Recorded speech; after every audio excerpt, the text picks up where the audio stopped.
The fifth generation of consoles, led by the OG PlayStation, was when developers really started leaning into darker, more unsettling stuff. Everyone knows, after all, that more polygons equals more adult. Today, let's talk about just some of the PS1's darkest games, while making sure we avoid some of the obvious suspects like Resident Evil, Silent Hill, Parasite Eve, and so on. How? It's a mystery.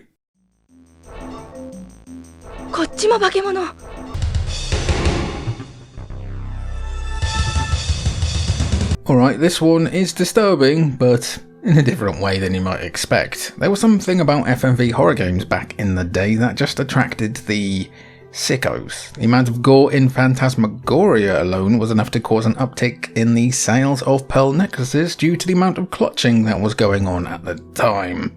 The PS1 had plenty of FMV horror games of its own, some of which we've covered on this channel before already, like D, the game, but RMJ The Mystery Hospital is a beast of its own. Released exclusively in Japan for the PS1 and Sega Saturn, Mystery Hospital launched in 1997 and saw 5 characters brought together by an explosion that rocked a massive state hospital.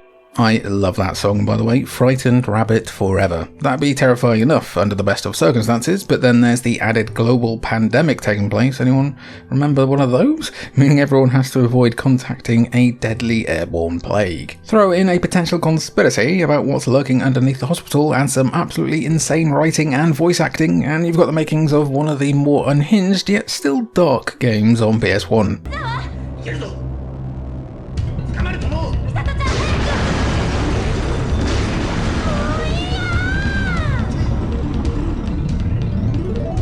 As for the game itself, RMJ The Mystery Hospital is a point-and-click adventure game where you collect items and use the 5 senses to solve puzzles. It's admittedly a bit of a rollercoaster ride, rather than one where you have much agency or choice, but as rollercoasters go, RMJ The Mystery Hospital is one of the most bizarre and dark on the OG PlayStation. It's so bad, it's brilliant. Have no fear if you want to give it a go, but you're put off by the fact that it's a Japan-only release. An English fan translation did drop a few years back, meaning everyone can enjoy this slice of nonsense. Right, let's creepy crawly over to the next game.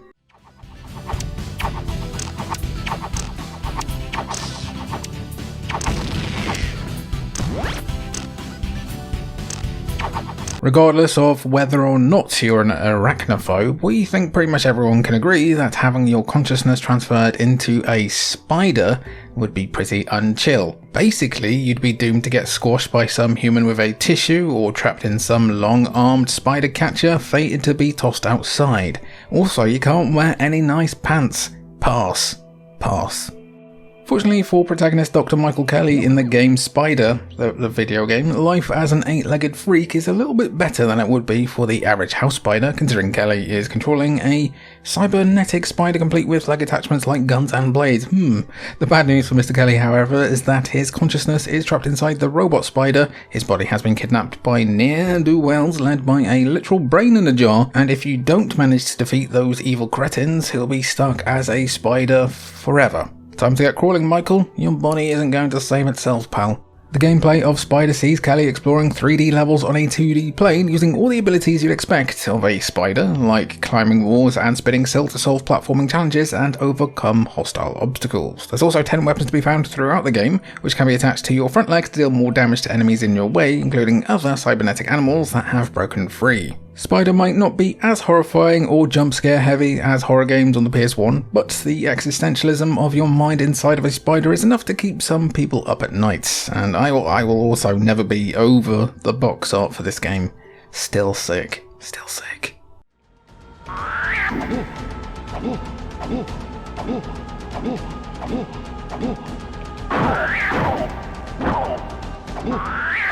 Far from being a game about the dangers of too many people donating blood all at once, won't somebody please think of the vampires? Overblood ranks among the many survival horror games that would call the PS1 their home. Fortunately for Overblood, developers River Hillsoft had a way to distinguish itself from the rest of the pack, as it's considered the first horror game with fully 3D environments. Other survival horror games like, that little indie hit Resident Evil, or even the first 3D horror game, Alone in the Dark, used pre-rendered backgrounds to simulate a 3D environment, but Overblood decided we'll do it live. How a game renders its environment has no particular, well, maybe real bearing on how dark or disturbing the game's story can be, so it's a good job that Overblood's story features a nice blend of dark and creepy sci-fi lunacy. Players control Raz, not that one from Psychonauts, who's just emerged from a cryogenic pod that's malfunctioning to find the Arctic research facility is falling apart. Soon enough, he finds both a robot friend and a scientist who wants to help, but they'll have to deal with an army of green, scaly monsters that are intent on killing everything in sight. Still, why does Raz have no memory? And what's with this note about cloning? The gameplay itself isn't going to compete with Resident Evil, Silent Hill and others, as critics found the game to be a little too much wandering around and not enough fighting big scaly monsters. Still, there was enough interest in Overblood to warrant a sequel that curiously did launch in the US. If you want to see a video on games that launched in Europe and Japan but not in the US, let us know down below. Overblood 2 is set 100 years in the future and sees a man named Arcano uncovering a conspiracy for the global elite to flee an Earth depleted of resources, leaving the rest of us to die. They wouldn't do that. They wouldn't leave us all to die. Would they? If that's actually what's going to happen in a few years, we can just say that they got the idea from Riverhill Soft and Overblood 2. At least they kept it dark though. Can't get much darker than global annihilation.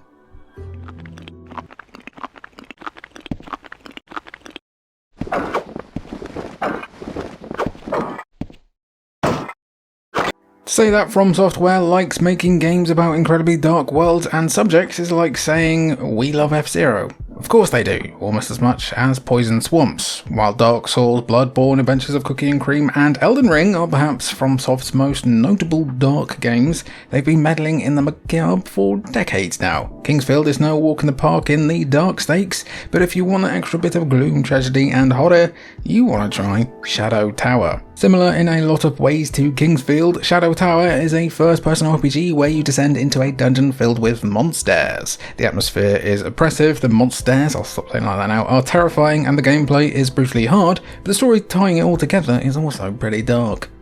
Set on the continent of Eclipse, specifically in the Holy Land of Zeptar, you control a mercenary by the name of Roose Hardy who's travelled back home to find Zeptar destroyed, its citizens killed and their souls harvested for the demons. Worse still, the central tower now goes down into the underworld, so when an old man gives him the Dark One's sword, the only weapon capable of harming the demons, it's time to go demon hunting. Unlike other RPGs that give players a set amount of XP for killing enemies and performing actions, upgrading your stats in Shadow Tower means killing specific types of enemies. All enemies in the game are non-respawning too, so you can't just keep farming the same type of enemy to have a ridiculous amount of HP. There's secrets to find, hidden lore, and an ending that could be seen as pretty dour, making Shadow Tower a dark one for the ages. Next up, let's stick to the shadows.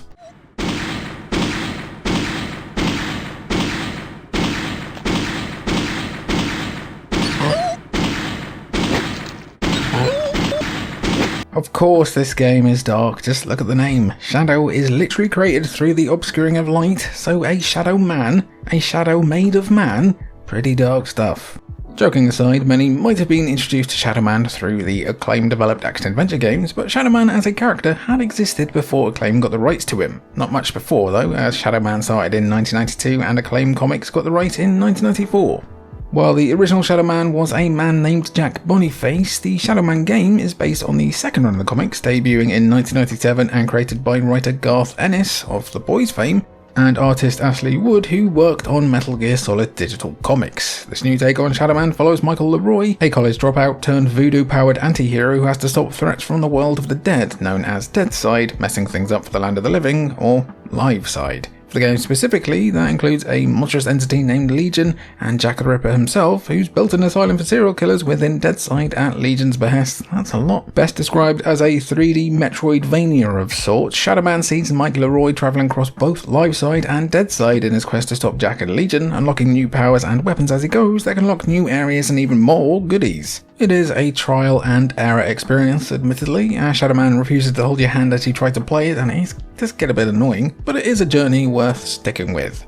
Regrettably, the PS1 version of Shadow Man has been considered the weakest one, but Night Dive did develop and publish a solid remaster, upgrading the controls and including cut content to create the ultimate Shadow Man experience. Reckon I'll do the PS2 game as well? Must be a nightmare to figure out.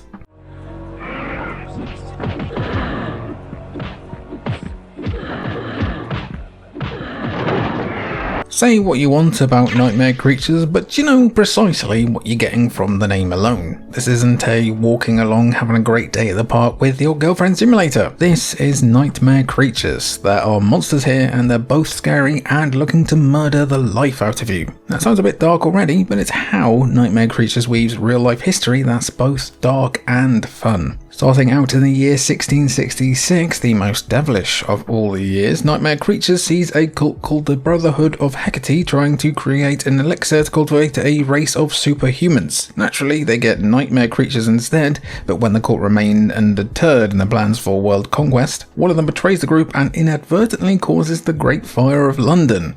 Smash cut to 2 centuries later, and Adam Crowley, based on real-life occultist Aleister Crowley, is using the Brotherhood's findings to create another army of nightmare creatures, not another one.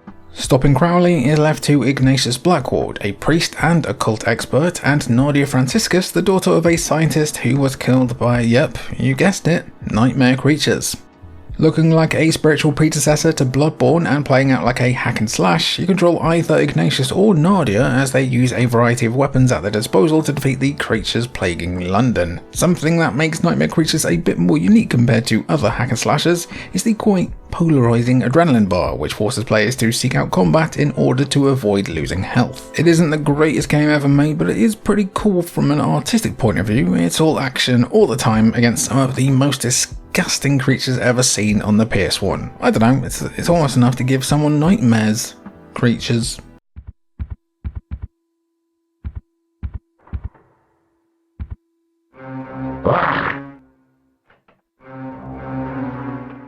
PS1 horror games are typically either spent in some kind of creepy gothic buildings like hospitals, mansions and asylums, a collapsing city like Resident Evil 2, or some kind of abandoned research facility in the middle of nowhere. As you can tell by the name, Martian Gothic Unification takes the third option, though their version of middle of nowhere is another planet entirely. Gonna be a nightmare for your dad to pop out and get milk for 20 years at least. Developed by Creative Reality, Martian Gothic Unification takes place in the far-flung future of 2019. Oh, I hate that. I hate that a lot. Humanity has managed to colonize Mars itself. The Vita-01 research station on Mars has been quiet for 10 months, leading to Martin Khan, Diane Matlock, what a great name, and Kenzo Uchi travelling to the Big Red Planet in order to get to the bottom of this radio silence. Here's the rub though, the last message sent by Vita-01 warned everyone who thought about investigating the base that they needed to stay alone and stay alive. That plays into the gameplay, as if one of the 3 playable characters comes into contact with another, the game immediately ends. Having 2 characters in the same room might seem like a weird game over condition until you encounter the Trimorph enemies, which are exactly what they sound like. Considering the upcoming horror film Together seemingly has a similar premise of people just fusing together, clearly Martian Gothic was ahead of its time. The rest of the gameplay encourages players to avoid conflict and solve puzzles to progress, as the enemies can only be incapacitated. It's a tense and horrifying affair and premise, and while there are obvious flaws in the map design and focus on backtracking, there are some interesting ideas here.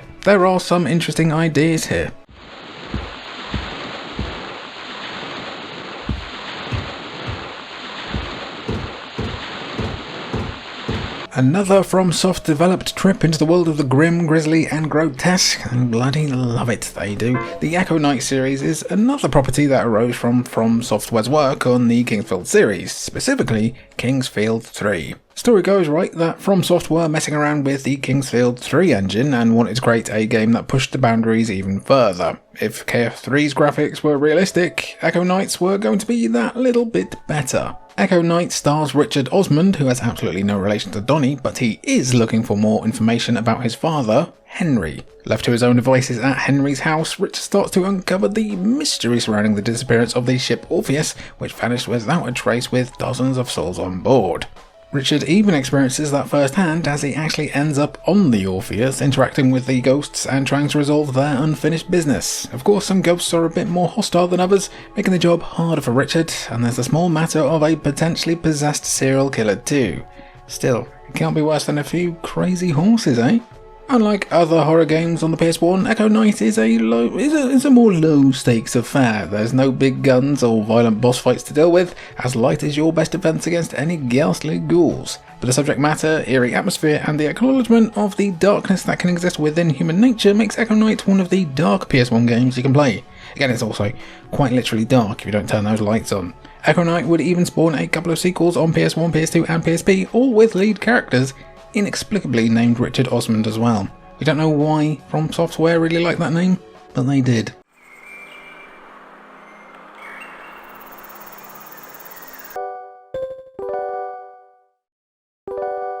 Another victim of being released in 2 out of 3 regions, Juggernaut never saw a release in Europe, which is a real shame as it's perhaps the most bonkers point-and-click adventure game ever made, and we're pretty weird here too. Imagine Myst, right? But it's one of those sci-fi sitcom episodes where the main characters are shrunk down and enter someone's body, and the reason why they've done it is because someone is the victim of a demonic possession. Yeah, there's a lot going on with this one. Playing as a dude with no name, you've approached a priest to help your girlfriend Sarah, who's got those demon boys all up inside her. What? Bro, what are you talking about, man? Instead of just throwing out a few Hail Marys and a classic "The power of Christ compels" and so on, the priest offers an unconventional solution. Shed your mortal form and enter Sarah's mind.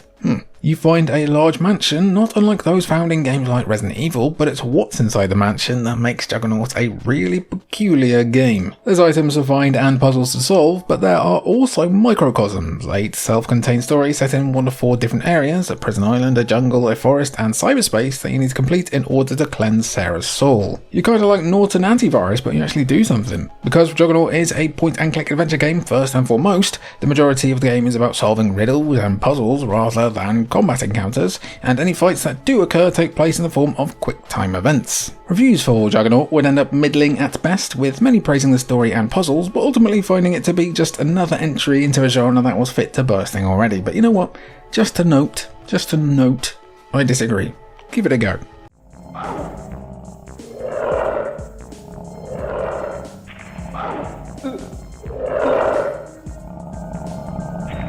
You don't really realise how many first-person horror games there are on the PS1 until you lay out a bunch of them, so here's one last one to close out with. The Note.